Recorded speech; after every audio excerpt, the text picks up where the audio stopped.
Olá, vamos então iniciar a última parte da nossa introdução à radiologia, falando sobre a formação das imagens médicas. Nessa aula nós vamos focar nas radiografias, que são ainda as imagens médicas mais comuns em todo o mundo e, por incrível que pareça, são as que exigem mais treinamento para sua interpretação. Vamos conhecer os fatores básicos que regem a formação das imagens, como a técnica radiológica, e tentar aprender algumas noções que vão determinar a resolução das imagens, como o contraste, a resolução espacial e o tangenciamento. Vamos falar muito pouco de tangenciamento, que é um conhecimento mais especializado, mas falaremos alguma coisa a respeito. Mais uma vez, vamos lembrar do espectro eletromagnético que nós aprendemos lá no 2º grau. Lembrar que as radiações com frequência maior que a luz são ionizantes e o raio-x está aqui, ó, nesse grupo das radiações ionizantes. As radiações do espectro eletromagnético são todas irmãs. Elas compartilham quase todas as propriedades, como propagação no vácuo, propagação em linha reta, reflexão, difração, etc. E elas só variam naquelas propriedades que dependem da frequência ou do comprimento de onda. Bom, e quais são as diferenças entre a luz, que é a radiação eletromagnética que nós estamos acostumados no nosso dia a dia, com o raio-x? Sem dúvida, a diferença que mais nos interessa é a capacidade que o raio-x tem de atravessar o corpo humano, enquanto a luz é totalmente refletida na superfície do corpo. O raio-x não é visível no olho humano, enquanto a luz, por definição, é. Então nós vamos sempre transformar as informações obtidas com o raio-x em luz, formando uma imagem. Como já dissemos, o raio-x é ionizante e um aspecto muito importante na proteção radiológica é isso aqui. O raio-x é muito atenuado pelo ar, diferente da luz. O raio-x é atenuado pelo quadrado da distância. Imagine assim, quando nós acendemos um foco no ambiente, logo a luz se espalha sem dificuldade nenhuma por todo o ambiente. Se nós pudéssemos ver o raio-x e acendermos um foco de raio-x, você veria que a luz ficaria praticamente em volta desse foco. Se nós nos afastarmos assim uns 2 metros e pouco desse foco, a sala continuaria no escuro, né? Tem que imaginar isso para entender porque se afastar da fonte de raio-x é uma das melhores formas de proteção. A lâmpada que produz o raio-x é o chamado tubo de raio-x e precisa ser alimentado por uma energia muito mais potente do que nossas lâmpadas comuns.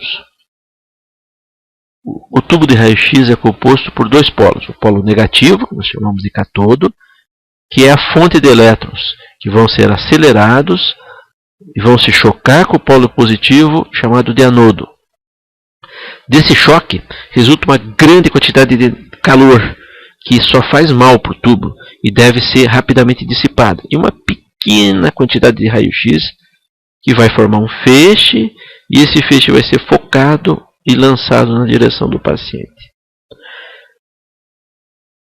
Todo esse conjunto aqui deve ser envolvido por um pirex, né, que serve para manter o vácuo e resistir ao calor gerado nessa poderosa fonte de energia.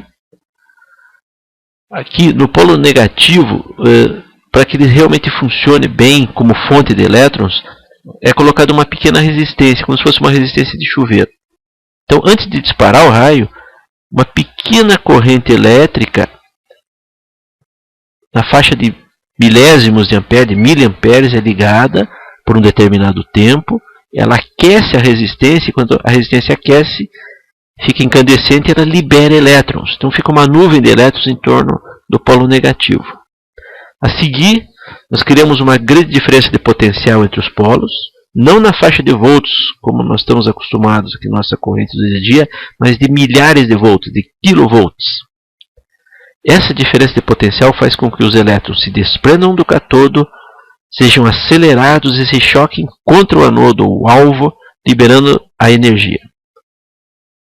Para que o anodo seja mais efetivo e dure mais, ele é feito de metais com alta resistência, são normalmente ligas de tungstênio, nos tubos comuns, e em vez de ser um alvo fixo, o que faria que os elétrons batessem sempre no mesmo ponto e logo destruíssem esse alvo, o anodo é construído de forma a girar, como um disco movido por um pequeno motorzinho.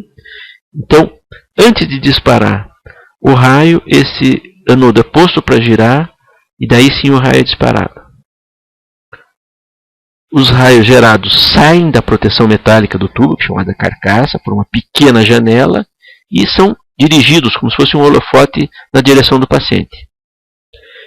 Veja que essa representação é interessante aqui. Os raios-x aqui estão saindo do polo negativo, negativo, são como se fossem pequenas flechinhas. Se eu aumentar o miliampere segundo, ou seja, se eu aumentar a corrente que aquece o polo negativo, o que eu vou fazer? Eu vou gerar mais flechinhas, eu vou disponibilizar mais elétrons vão se chocar, mais raios-x vão se formar. Por outro lado, se eu aumentar a diferença de potencial, as flechinhas vão ficar mais fortes. É como se eu tivesse flechinhas maiores, com maior poder de penetração.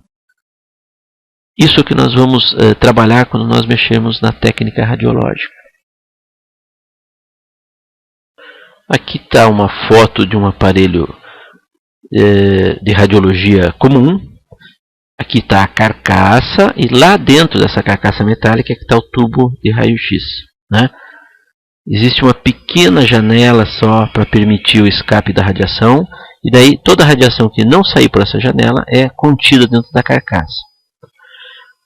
Esse aqui é um sistema de luz, né? Como nós não enxergamos o raio-x, nós podemos colocar uma luz e a luz vai simular o trajeto do raio-x. Aqui é onde ficam, tanto na posição vertical quanto horizontal, os filmes, né, normalmente são colocados dentro de chassis e com ecrãs sensíveis. Nos aparelhos digitais, se coloca diretamente os ecrãs que registram os raios. O feixe, quando cruza o corpo, ele vai sendo atenuado, dependendo da densidade das estruturas que ele vai encontrando. O feixe que emerge do corpo humano vai ser tanto mais forte quanto menos obstáculos encontrar, e quando chegar no filme ele vai dar um maior escurecimento. É importante ver que cada ponto do filme traduz toda a trajetória do raio, desde a sua fonte até chegar no corpo, ultrapassar o corpo e chegar no filme. Então há uma grande sobreposição das estruturas no raio-x. Existem uma série de aspectos referentes à geometria da formação das imagens, que estão relacionados ao feixe ser um feixe cônico e ao fato dos raios se deslocarem em linha reta, né? Então não vamos entrar em detalhes, isso é coisa para especialista, né? Mas vocês vão entender isso facilmente se vocês ficarem brincando, vendo a projeção, por exemplo, do dedo contra uma parede, quando eu coloco um foco de luz, né? Isso é fácil de demonstrar, e a luz nesse ponto se comporta exatamente como o raio-x. Para que uma região do corpo seja adequadamente examinada, nós precisamos de um feixe de raio-x adequado. Se for muito fraco, tudo fica branco e a gente não vê através das estruturas. Se for forte demais, tudo fica preto e também não conseguimos ver todas as estruturas e podemos perder muitas lesões. Então o importante é gerar um feixe com a quantidade e a qualidade certa de raio-x se queremos ter a melhor imagem diagnóstica. Gerar um feixe adequado vai depender da técnica radiológica. Nessa técnica nós podemos atuar em 3 fatores básicos. Em primeiro lugar, se nós variarmos a diferença de potencial entre os polos do tubo de raio-x, na quilovoltagem, nós vamos produzir raio-x que tem o maior ou menor poder de penetração. Se nós variarmos a corrente que aquece o catodo ou o tempo que ela fica ligada, chamado isso de miliampere segundo, conjunto desses 2 fatores, eu vou determinar a quantidade de raio-x que vai ser gerado. E finalmente, variando a distância entre o foco e o filme, eu vario a potência e a qualidade do feixe, devido a essa grande atenuação que o raio-x sofre pelo ar. Claro, também vou alterar aqueles fatores geométricos que nós citamos anteriormente.